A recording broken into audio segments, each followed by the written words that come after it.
Hey, I just wanted to do another quick video real quick on leaving a review on Amazon and sort of update you on the situation with the compatibility. So I've never actually had this experience before. Mobi is a very common file to use to upload your books. But the response I got from Amazon most recently was that because it's a fixed format inside of Mobi, it's not compatible everywhere. But then they also said, but children's books should be fixed, and they should, which is why mine is. However, that's just made it interesting for some of us for compatibility, including myself. So as you can see, this is my page, and over here, if we come to deliver to, you see that it's available to go to my husband's iPad and my Kindle Cloud Reader, but not my iPhone Kindle and neither of our actual Kindles. And I don't have 4 phones, so I'm not sure what all that's about, past phones or whatever. Not even my Kindle for Mac. Like, it's so interesting to me. So I am working on getting that fixed, but in the meantime, I think if you're an Amazon user, you have an Amazon Kindle Cloud Reader.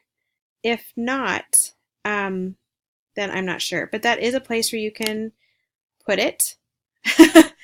And let's see, I've already bought my book, so I'm not actually sure. Deliver there. How to get it to deliver there. But in any case, go ahead and download the book if you can at all. If for some reason you can't, which I've only heard from just a couple of you, it seems like most of you are able to, then you can still leave a review. It won't be verified, but it still matters. Like I still think as a buyer myself, when I'm reading reviews, I'm not even always really looking at whether it's verified or not. I still would just love your review. And so you can come on down and leave it, and it'll still be beneficial to other people who are considering whether or not this book will be useful to them or not. So for those of you who've thought, oh no, I can't download it to one of my devices, I can't leave a review, that's not true. You can leave the review here and on Goodreads.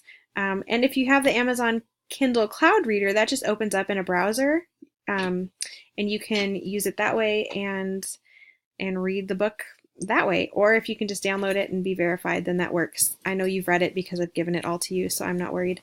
If you have any other questions about that, let me know. But in the meantime, as you can see, we've got 37 reviews, and that's exciting. And we've got #1 in all these categories in the free store. On Monday, I will move to the paid store, and my hope is that we will continue to be #1 in at least one category. Multiple would be fine. And so that will depend on all of us promoting the book together, which you can read on about in this email. So again, if you have any questions, let me know, but I hope that clears up whether or not you can leave a review, and if you're having a weird kind of thing going on with compatibility, me too, and that is unusual. So we're working that out. It might just have to happen. Well, I'm going to try different files after this initial launch so I don't mess up the ratings. So thank you again, and we'll talk soon. Bye.